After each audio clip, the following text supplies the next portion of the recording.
আপনি বাতিলের সুরে সুর মিলায় কথা বলেন, কেউ কিছু বলবে না। হকের আওয়াজ খালি মুখে উচ্চারণ করেন, দেখবেন আপনার বাপ চাচা আপনার দুশ্মন হতে হয়তো সময় লাগবে না। এটাই বাস্তবতা। এখন ভালো দেখেন না, ইসলামের ব্যাখ্যা তো যে যার মতো করে দেওয়া শুরু করে দিয়েছে। কত ভণ্ড যারা বিভিন্ন শিরকি বিশ্বাস রাখে, বিভিন্ন কুফরি মতবাদ বিশ্বাস করে, ওরা পর্যন্ত এমন এমন ইসলামের ব্যাখ্যা হাজির করে মনে হয় ওরাই জামানার হাসান বসরি। ওই জামানায় আপনি যদি হকের কথা বলেন অবস্থা কি হবে? এজন্য দেখবেন জামানার সাথে মিলায় হক কথা বললে কোনো ঝামেলা আসে না। বিগত সময়ে সব হুজুরকে জেল খেটেছে, কারো সমালোচনা করার জন্য বলছি না, যেটা বাস্তবতা। সবাইকে কি জেলে যেতে হয়েছে?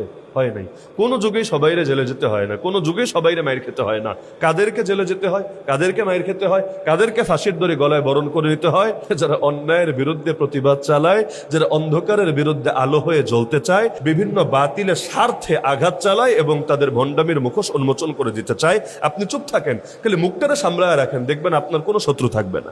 আপনি চোরের বিরুদ্ধে কথা বইলেন না, সন্ত্রাসের বিরুদ্ধে বইলেন না, দুর্নীতিবাজের বিরুদ্ধে বইলেন না, চাঁদাবাজের বিরুদ্ধে বইলেন না, মাদক কারবারের বিরুদ্ধে বইলেন না, এরকম যত অন্যায় আছে কারো বিরুদ্ধে কথা বইলেন না, আপনার কোনো শত্রু থাকবে না। এজন্য বাংলায় বলে বোবা মানুষের শত্রু নাই। আমার নবী 40টা বছর তো ওদের মাঝে কাটালেন, কই কেউ তো মারলো না, কেউ তো তার বিরুদ্ধে দুশমনি করলো না। কিন্তু যেই মাত্র কুফরের বিরুদ্ধে আওয়াজ তুললেন, পত্তলোকতার বিরুদ্ধে প্রতিবাদ করলেন, শিরিক এবং তাগুতের বিরুদ্ধে, জাহেলিয়াতের বিরুদ্ধে অবস্থান নিলেন, একটা দিনের জন্য তারে আর শান্তিতে থাকতে দিল না। তার গা থেকে রক্ত ঝরালো, তারে নিয়ে 3 বছরের বেশি অবরুদ্ধ করে রাখলো, দেশ ছাড়তে বাধ্য করলো। তারপর 27টা যুদ্ধ তার বিরুদ্ধে পরিচালনা করলো, এমনকি তার দাঁত শহীদ করলো, তার আঙ্গুল থেকে রক্ত ঝরালো, তার আপন চাচার বুক চিরে কলিজা বের করে চিবিয়ে খেলো। এত জুলুম, তো এত কষ্ট কেন? মূল কারণ তো এটাই, অন্যায়ের বিরুদ্ধে প্রতিবাদ করেছেন, কুফর শিরকের বিরুদ্ধে গর্জে উঠেছেন, জাহেলিয়াতের বিরুদ্ধে অবস্থান নিয়েছেন। নবীর জীবন থেকে কি শিখলেন? এটাই শিখলাম, যারাই হকের পক্ষে অবস্থান নিয়ে বাতিলের বিপক্ষে প্রতিবাদ করবে, আর জামানায় তাদের সঙ্গে নবীর সাথে যে আচরণ করা হয়েছে ওই রকম আচরণই করা হবে। আর যারা প্রতিবাদ ছেড়ে দিবে, অন্যায়ের বিরুদ্ধে কথা বলা ছেড়ে দিবে, কেউ তাদের বিরুদ্ধে অবস্থান নেবে না, বরঞ্চ চিন্তা করবে তারে দিয়া যদি 2টা ফায়দা নেওয়া যায়, মন্দ কিসে, মন্দ কিসে। এজন্য কোন জামানায় সবাইকে টার্গেট করা হয়নি। এমনকি চেঙ্গিস খান, হালাকু খান যখন কয়েক কোটি মুসলমানকে শহীদ করেছে, 1-2 না, ওই সময়ও তাদের দরবারেও কিছু মোল্লা পেলেছে।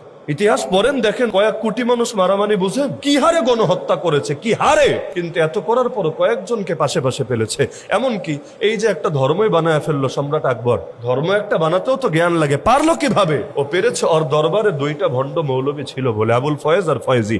এই 2 ভণ্ড যদি না থাকতো, আকবর 10 বার জন্ম নিয়েও পারতো না। এমনকি মির্জা গোলাম আহমদ কাদিয়ানির বিরুদ্ধে এত আন্দোলন, ওর এক মৌলবী ছিল যার নাম মির্জা আব্দুল হাকিম, নাম তো বড় সুন্দর, হাকিম। হাকিম ওই ফাজিল জ্ঞান সরবরাহ করে মূলত কাদিয়ানি ধর্মমতকে শক্তিশালী করেছিল। এজন্য আর জামানায় ওই যে একটা মজার গল্প আছে, গাছ কুড়ালটা বলছে, কিরে কুড়াল তুই আমারে কাটিস কেন, তোর সাথে আমার কি শত্রুতা? কুড়াল বলে, দেখ আমি তো জাস্ট একটা লোহার টুকরা, আমি কিছুতেই তোরে কাটতে পারতাম না যদি না আমার পিছনে তোর জাতি ভাই লাগা থাকতো।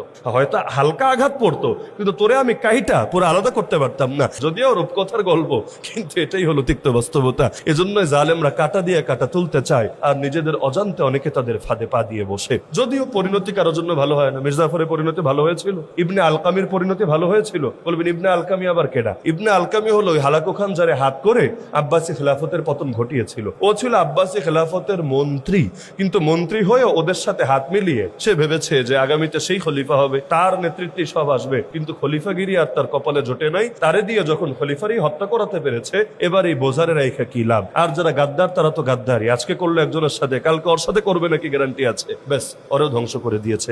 যাদের ভেতরে হিংসা আছে, বাঙালির তো কারো ভেতরে নাই, মাশাআল্লাহ, সবাই আসমান থেকে নাজিল হওয়া ফেরেশতা। শিরিক মানে কার হক নষ্ট করা, হিংসা মানে কার হক নষ্ট করা? বান্দা। যারা আল্লাহর হক নষ্ট করে, যারা বান্দার হক নষ্ট করে, এ রাত্রে তাদের ক্ষমা নাই, বাকি সবাইরে আল্লাহ মাফ করে যায়। বুক ভরা যে হিংসা, এই হিংসার বস্তাটা ভেতর থেকে এই রাত্রে বের করতে হবে। ভেতরে হিংসা নিয়ে সারা রাত নামাজ পড়ে উল্টায় ফেলবেন, আপনার মাফ। কারণ নবী যেটা বলেছেন এর ব্যতিক্রম হওয়া সম্ভবই না। নবী বলে নাই এই রাত বেশি নামাজ পড়লে মাফ পাবে। নবী বলেছেন শিরিক ছাড়লে, হিংসা ছাড়লে, শিরিক ছাড়লে, হিংসা ছাড়লে শবে বরাতে আল্লাহ মাফ করবেই করবে। সুতরাং শবে বরাত আসার আগ থেকে দিলটারে একটু ঠিকঠাক রাখেন, না হলে সারা রাত ইবাদত করে ভাববেন জান্নাতে এক পা মনে হয় চলে গেছে, কিন্তু এই রাত্রে আল্লাহ আপনাকে মাফ করবেন না, কারণ ভেতর ভরা হিংসা রয়ে গেছে। যেই ব্যাপারে মানুষ গাফেল, ওই কাজে সওয়াব বেশি। যেমন দিন বিজয়ী করা, এটার ব্যাপারে মানুষ সচেতন না, গাফেল। যদি সচেতন হতো 90% মুসলমানের দেশে স্বাধীনতার 55 বছর পর এসেও বিভিন্ন কুফরি মতবাদ, পশ্চিমাদের বস্তা পচা জাহেলি মতবাদ এগুলো থাকে কিভাবে? এখনো পর্যন্ত আইন আদালতে কোরআনে বুড়া আঙ্গুল দেখায় চলেটা কিভাবে? এখান থেকেই তো বোঝা যায় জাতি টাকা পয়সার ব্যাপারে সচেতন, দুনিয়ার বহুত ব্যাপারে সচেতন, চিকিৎসা খাত, শিক্ষা ব্যবস্থা এগুলো নিয়ে সচেতন, খালি আল্লাহর দিনকে বিজয়ী করার ব্যাপারেই অচেতন। তো এখন যদি কেউ এই লাইনেও মেহনত করে তার সওয়াব অন্যান্য সময়ের মতো হবে না, বরং গাফলতি যেহেতু বেড়েছে তার সওয়াবের মাত্র আল্লাহর কাছে বাড়বে।